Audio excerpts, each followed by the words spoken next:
August 1976, Graceland, Memphis, Tennessee, 3:47 a.m. Elvis sits on the bathroom floor, not in the bedroom, not on the bed, on the floor, back against the cold wall, legs stretched out, a red notebook in his lap, worn, stained. Nobody knows it exists. He opens to the marked page, pen in hand. His hand shakes. Not the drugs this time. It's something worse. He writes a single line, stops, reads it again, closes his eyes. The house sleeps around him. Linda Thompson in the bedroom. Lisa Marie in the other wing. Staff in the back rooms. Everyone sleeps. Everyone except Elvis. He never sleeps anymore. The red notebook contains 847 pages of loneliness, written over 12 years. Between 1964 and 1976, words he never read to anyone, thoughts that would kill the myth. And on this August morning, he writes the last words he'll put on paper, words about fame, about being loved by millions and known by no one. In the next few minutes, you'll understand what this notebook reveals. Not about shows, not about songs, not about women or movies, about the price of being Elvis Presley, the price nobody sees. This is the story. We go back to 1964, January, Hollywood, California. Elvis is 29 years old. He finishes filming Roustabout. Another movie, another formula, sing, kiss, solve a problem, end. He returns to the hotel, Beverly, Wilshire, presidential suite, alone.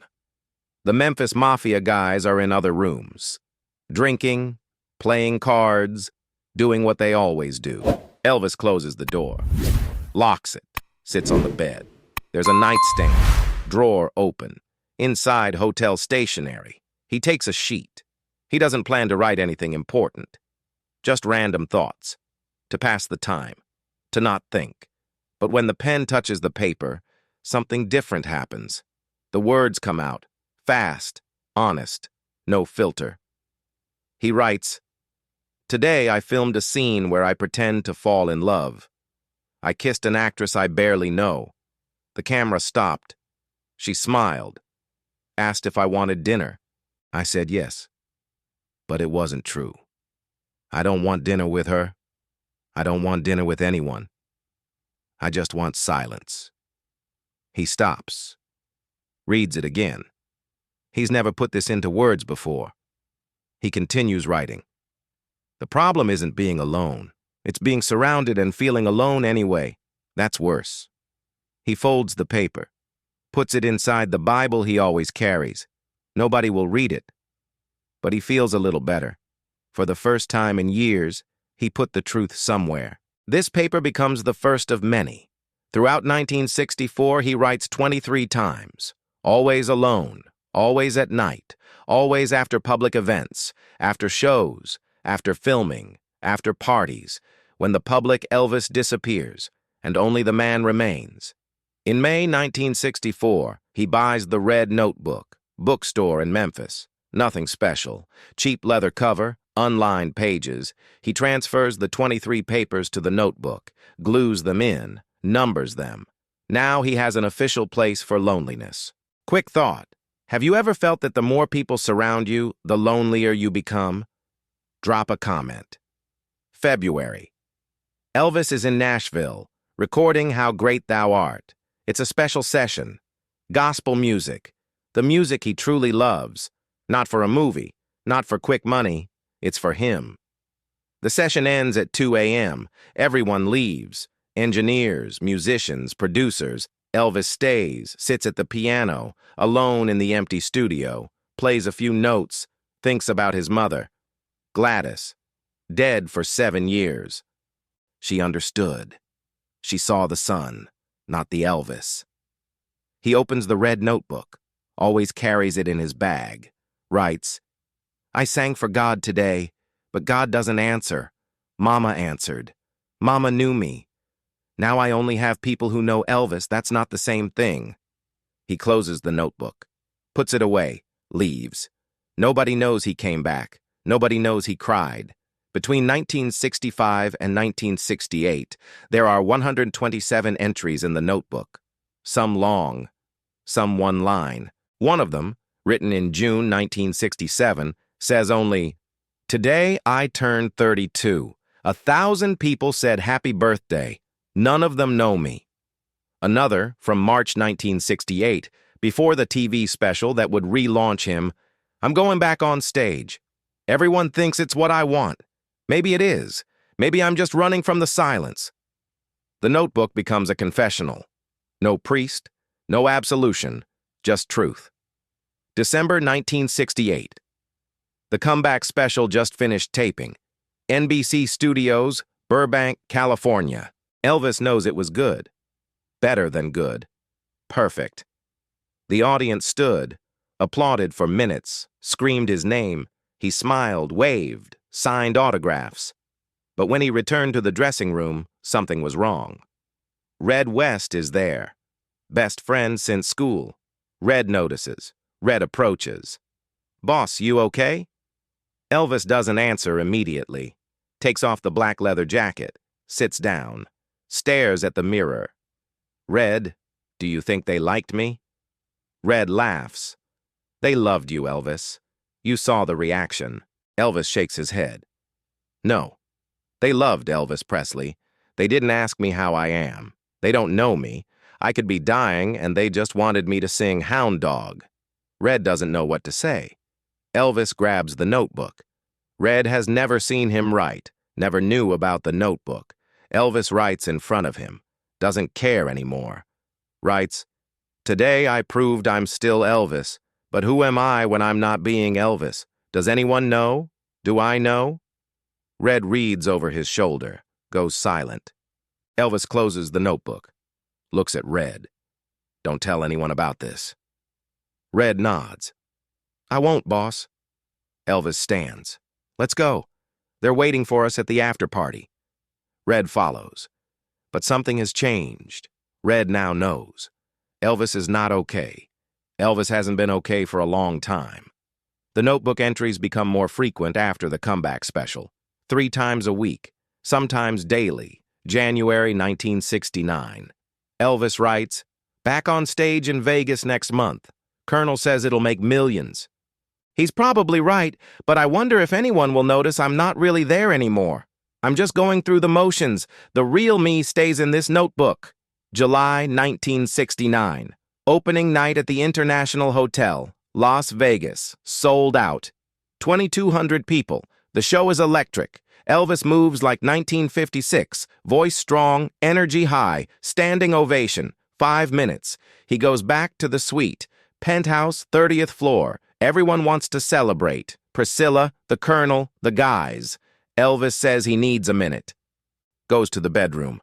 Closes the door. Opens the notebook. Writes, "They screamed tonight, like the old days. But I felt nothing. Just emptiness. I smiled. I moved. I sang, but I wasn't there. I was watching myself perform.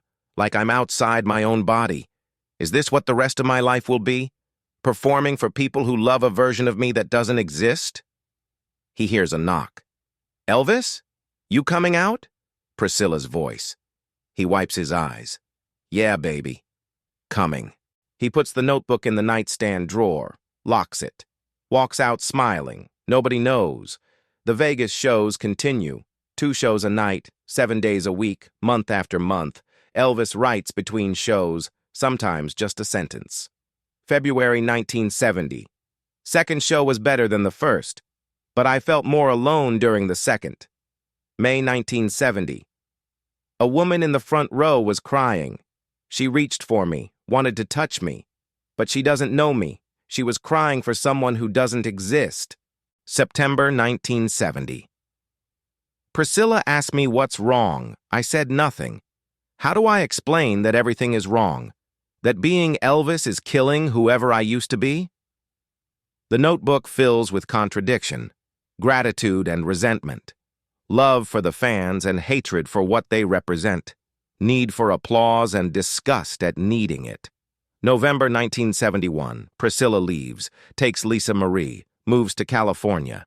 Elvis doesn't fight it. He writes, "She left. I don't blame her. How can you love someone who doesn't know who he is? I gave her Elvis." But Elvis isn't a person. Elvis is a job, and you can't love a job. The entries become darker. Elvis starts gaining weight. The jumpsuit gets bigger. The pills increase. He writes less often now. The handwriting gets messy. Thoughts fragmented. March 1972. Took 10 pills today. Still can't sleep. Sleep means silence. Silence means thoughts. Thoughts mean this notebook. This notebook means admitting the truth. I don't want the truth anymore. June 1972. On stage tonight, someone yelled, "We love you, Elvis." I wanted to yell back, "Which Elvis?" because I don't know anymore. Aloha from Hawaii. January 14th. Broadcast worldwide. 1.5 billion viewers. The biggest audience in TV history. Elvis stands backstage, 5 minutes before going on. He opens the notebook. Hasn't written in 2 months. Writes quickly, "About to perform for the world." Literally. But I've never felt more alone. Isn't that fucked up? The whole world watching and I'm invisible. He closes it. Hands it to Joe Esposito. "Put this in my dressing room." Joe takes it. Never asks what it is. Elvis walks on stage. The crowd erupts. He performs flawlessly. 90 minutes. Not a single mistake. But inside, he's screaming. The divorce is finalized. August 15th. Elvis is in Palm Springs, alone. He writes the longest entry in the entire notebook, 4,000 words. It starts, "Today I became officially alone. The paperwork says divorced, but I've been divorced from myself for years. Priscilla just made it legal." He writes about every relationship, every friendship, every person in his life. Concludes, "I have hundreds of people around me every day, and not one of them knows me, not one. Because I don't let them. And why don't I let them? Because if they knew the real me, they'd leave. Just like Priscilla, just like everyone eventually does. So I keep being Elvis. Because Elvis people won't leave. They'll always want Elvis. Even if Elvis is killing me." The decline accelerates. Health deteriorating. Shows canceled. Hospitalizations. The notebook entries become sporadic, incoherent. But one entry stands out. December 1975. Elvis writes, "Saw Lisa Marie today. She's 7 now. Beautiful, smart. She asked me why I'm never around. I said I'm working. She said, 'You're always working.' She's right. I'm always being Elvis. Never being daddy. Never being a person. Just Elvis. And Elvis is a ghost. A ghost can't be a father." The final year of entries. January through July. Only 12 entries total. All short, all sad. The last entry is August 1976, the night we started this story. Elvis on the bathroom floor, 3:47 a.m. He writes, "I read through this whole notebook tonight. 12 years of loneliness. 12 years of truth I told only to paper. And the saddest part? Nothing has changed. I'm still alone. Still trapped being Elvis. Still dying inside while everyone cheers outside. Fame isn't what kills you. It's the loneliness of being famous that does it. And nobody sees it. Nobody ever sees it." He closes the notebook. For the last time. Never writes in it again. Exactly 1 year later. August 16th, 1977. Elvis dies. The red notebook is found in his bathroom, hidden behind towels, where he left it that night. Ginger Alden finds it first. Elvis's girlfriend reads 3 pages, puts it back. Too personal, too painful. The notebook goes to Graceland's archives. Locked away, classified, family only. For 18 years, nobody reads it. Priscilla Presley decides to read it. She's now managing Elvis's estate. Graceland is a museum. Elvis is an industry. She sits in his bedroom, the same room, opens the red notebook, reads all 847 pages. Takes her 3 days. When she finishes, she cries. Later tells a close friend, "I lived with him for years, and I never knew. I never knew how lonely he was, how much he was suffering. He hid it so well. Even from me, especially from me." The notebook has never been published. Never will be. Priscilla decides it's too private, too raw, too real. But she shares 3 entries with the Elvis Presley archive for historical record. The 3 entries she chooses reveal the core of Elvis's struggle. First entry: the problem isn't being alone. It's being surrounded and feeling alone anyway. Second entry: they screamed tonight, like the old days, but I felt nothing, just emptiness. Third entry: fame isn't what kills you. It's the loneliness of being famous that does it. These 3 entries are now in display cases. Graceland, 2nd floor, behind glass. Millions of visitors walk past them every year. Most don't stop. They want the jumpsuits, the cars, the trophies, the Elvis they came to see, not the man who was dying inside. Because here's what the notebook really reveals. Elvis Presley spent his entire life being exactly what everyone wanted him to be. The problem is, nobody wanted him to be himself. They wanted the voice, the moves, the image, but not the person. And slowly, year by year, entry by entry, Elvis lost himself. Not to drugs, not to fame, not to excess, to loneliness. The kind of loneliness you can only feel when surrounded by millions. The kind where everyone knows your name, but nobody knows you. Where you perform for thousands, but die inside. Where you're loved by the world, but unknown by everyone. And the cruelest part?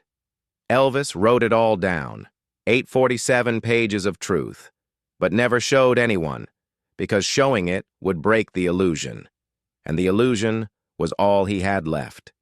The red notebook sits in Graceland's vault today, temperature controlled, acid-free storage, preserved for history. The Presley family protects it, guards it, honors Elvis's privacy, even in death. Because maybe that's what Elvis needed all along. Not more fans, not more fame, not more love from strangers. Just someone who knew him, really knew him, and let him be human.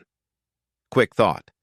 Do you think fame gives you more connection or more isolation? Drop a comment. The notebook proves something important. You can have everything the world offers and still have nothing that matters. You can be known by everyone and understood by no one.